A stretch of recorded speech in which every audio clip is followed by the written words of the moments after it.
Alright guys, so after some testing and after playing quite a lot of arena now, after the release of Golden Cheese, I think this is a good team for me to kind of share with you guys right now that it's working out pretty darn well. So as you guys can see, it is a little different than what I've initially shared in the first review videos and stuff because a lot more testing and a lot more arena battles have been done.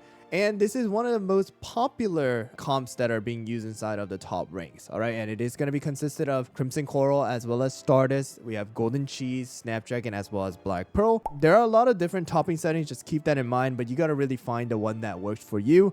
This is the one that's working for me, so I want to share with you guys so that you guys have a more of a general guideline of a team that you guys can try out. So let's go over the topping real quick. 5 of this Swift Chocolate for Crimson Coral. It's very similar to the ones that I've shared already in the past.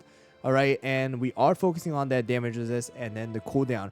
Cooldown at least 16.3%. That's what I recommend at least. And then if you can get it higher, the better it's going to be in order to just keep up that skill, keep up that damage resist, keep up that shield as well for your team. All right, and then of course the most important thing though is going to be the damage resist. All right, next one is going to be Golden Cheese. So I've tried out different topping settings. I tried out raspberry, I tried out Swift Chocolate, I tried out a mixture build, and from what I've tested out, I would say the raspberry build is going to be the best. Not only because of the damage aspect of things, but also because of the timing. It's pretty darn good, and it is going to be the most consistent. So we have the raspberry, we have the damage resist, as well as if you guys can focus on the cooldown, all right, the best and the optimal is near 8%. And that allows Golden Cheese, all right, to use her skill around that 1 minute mark. Okay, so that's the reason why we have around the 8%, just like how it used to be with someone like Stardust with the full Juicy Apple Jelly topping. And of course, if you guys can get some extra attack and crit, it will also be really, really good. All right, next one is going to be Stardust. Stardust is using a little bit of a different topping, and there's 2 variations, in my opinion, that you could use. It's going to be 3 raspberry and 2 solid almond like mine. If your Stardust, all right, is going to be able to survive the initial attack of the enemies. If your Stardust is dying after you guys have tested out, then I would recommend to go with a 5 of the solid almond. I think that's a better option for most players if your Stardust is lower ascension, lower promotion, or just in general your toppings are not that great. All right, and the reason why is because Stardust is going to be face tanking a lot of the damage. All right, so just keep that in mind. I think that is going to be the reason why you want to be using something like this or a full solid almond. And of course the cooldown, you want to try and reach around that 8% if possible, and then of course focus on that damage resist. Next one is going to be Black Pearl. Black Pearl is using the same topping as usual, 5 of the Swift Chocolate, damage resist here, and then of course around 17.3% at least, all right, to get that 3-second start. And then you can get a little bit more, but I suggest not to increase it way too much, because you don't want Black Pearl to be using her skill way too quickly to kind of mess up the skill order and things like that. So I would say maybe around 19% maximum if possible.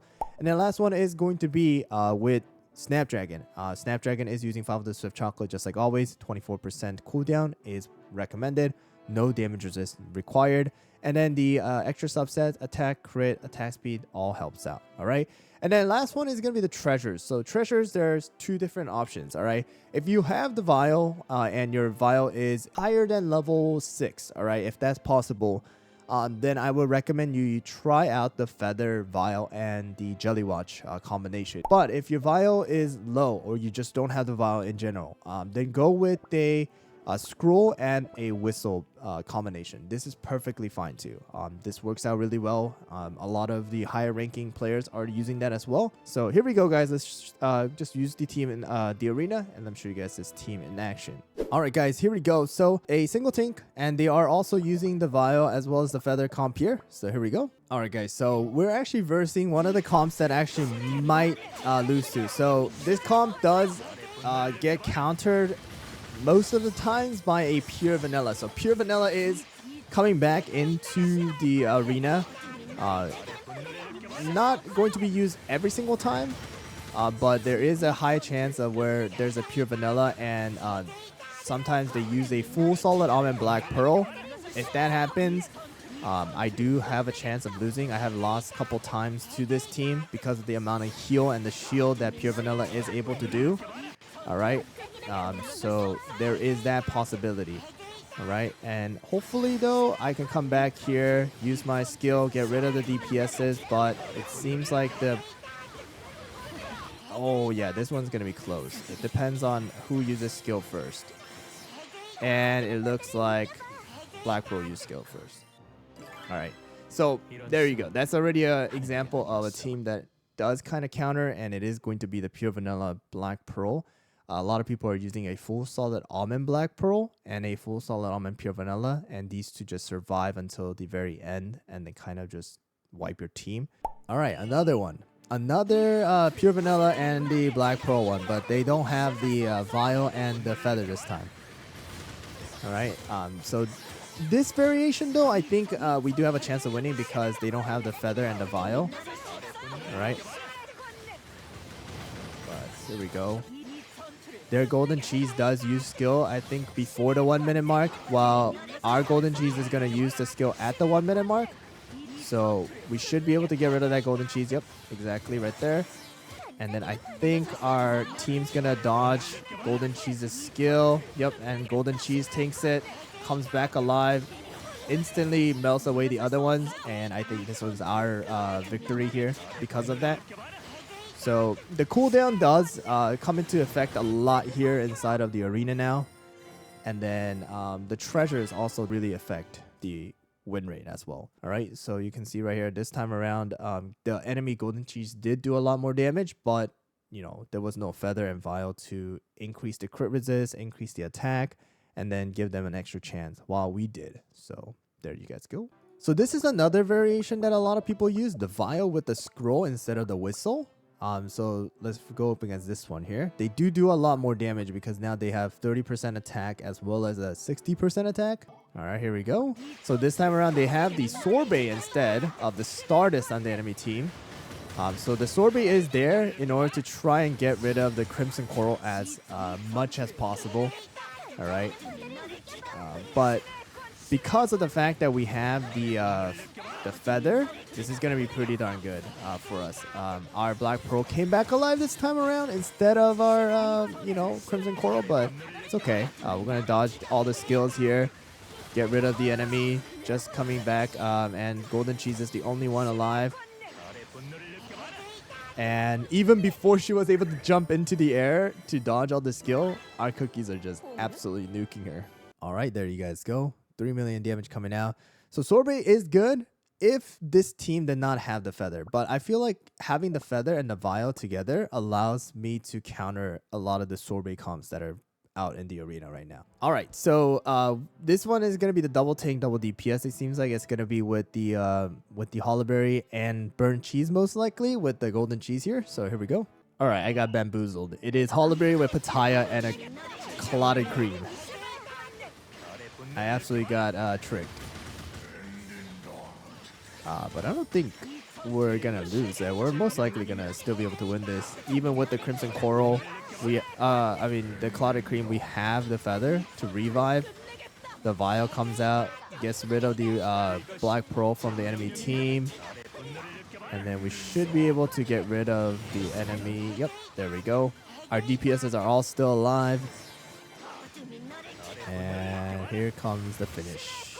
There we go.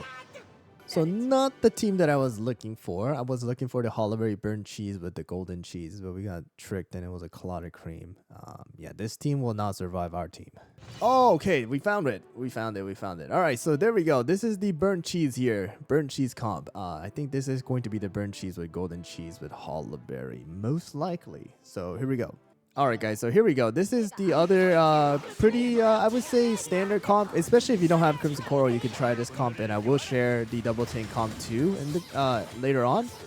But I would say this particular comp right here that I'm using is honestly going to be overall generally better than this comp here because you just have more damage in general. So our golden cheese is going to die here, but we got rid of the revive on the enemy team already. So we have that. We still have the feather active. And All right, Crimson Coral died, but not a problem. Come back with the feather. Now just left with the Black Pearl on the enemy team. All right, we got our Stardust alive, which is really, really good for Stardust because Stardust has the full or the raspberry almond mix. Mainly, it's gonna come down to like 1 or 2 cookies, but yeah, this team is not bad either though. I would have to say the double tank, double DPS comp is not bad either. All right, guys, so this comp is pretty much what I'm using right now. It's really good. I mean, there's a lot of different variations as well. Just keep that in mind. It's just gonna come down to does it work for your account or not. So please try it out. This is a good time because you do have the topping removal burning event where you know it doesn't cost that much to remove toppings. So I think this is a good time for you to test out different teams for you to see, hey, this is a guideline. Let me try it out and see how it works for my account. But just keep that in mind. I think that's a good thing to remember when you guys are building your team. But yeah, try it out. The toppings are relatively like spread out too, so just try it out, see if it works. But this is going to be a very, very, very popular meta comp right now for the arena.